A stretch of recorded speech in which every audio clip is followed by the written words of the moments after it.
Hi hello నమస్తే welcome back to Tejas kitchen. ఈరోజు oats smoothie ఎలా తయారు చేసుకుందామో చూద్దామండి. దానికోసం 1 కప్పు రోల్డ్ ఓట్స్ తీసుకుంటున్నాను. దీనికి మసాలా ఓట్స్ పనికిరావండి.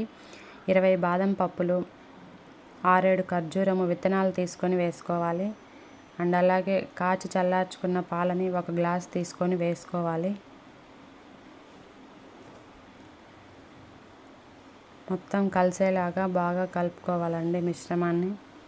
మార్నింగ్ బ్రేక్ఫాస్ట్లా తీసుకునే మాట అయితే నైటే నానబెట్టుకోవాలండి. ఇది లేదు డిన్నర్లా తీసుకునే సరైతే ఆఫ్టర్నూన్ అయినా నానబెట్టుకోవచ్చు. ఒక 5 అవర్స్ నానితే సరిపోతుంది. నేను నైటే నానబెట్టుకుంటున్నానండి మార్నింగ్ బ్రేక్ఫాస్ట్ కోసమని. ఇది ఇద్దరికి సరిపోతుందండి కరెక్ట్గా.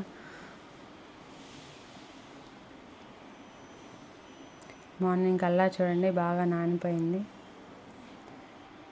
ఇది హై ప్రోటీన్ బ్రేక్ఫాస్ట్ రెసిపీ అండి. కాల్షియం కూడా బాగుంటుంది, దీంట్లో మంచి పోషక విలువలు ఉంటాయి.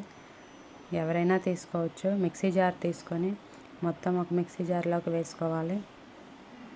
ఇంకొంచెం పాలు కావాలన్నా వేసుకోవచ్చండి. కొంచెం జారుగా కావాలనుకునేవారు మెత్తగా మిక్సీ పట్టుకోవాలి. కావాలంటే ఫ్రూట్స్ అయినా యాడ్ చేసుకోవచ్చు. బనానా అయినా, యాపిల్ అయినా, ఇలా అయినా టేస్ట్ బాగుంటుందండి. నార్మల్గా హెల్దీ ఫుడ్ టేస్ట్ ఉండదంటారు, కానీ ఇలా ట్రై చేసి చూడండి, చాలా బాగుంటుంది. సర్వింగ్ గ్లాసెస్ తీసుకొని సర్వ్ చేసుకోవడమే. లాస్ట్లో హనీతో సర్వ్ చేసుకోండి. టేస్ట్ బ్యాలెన్స్ అవుతుంది. స్వీట్నెస్ కూడా కరెక్ట్గా సరిపోతుంది. స్వీట్నెస్ ఖర్జూరంలో ఉన్న స్వీట్నెస్ అండ్ అలాగే మనం హనీ కూడా యాడ్ చేసుకున్నాం కాబట్టి సూపర్ ఉంటుందండి. అంతే అండి, చాలా simple oats smoothie ready. Healthy life style maintain చేయాలన్నా, బరువు తగ్గాలనుకున్నా కరెక్ట్ రెసిపీ అండి ఇది. Okay friends, bye. Thanks for watching.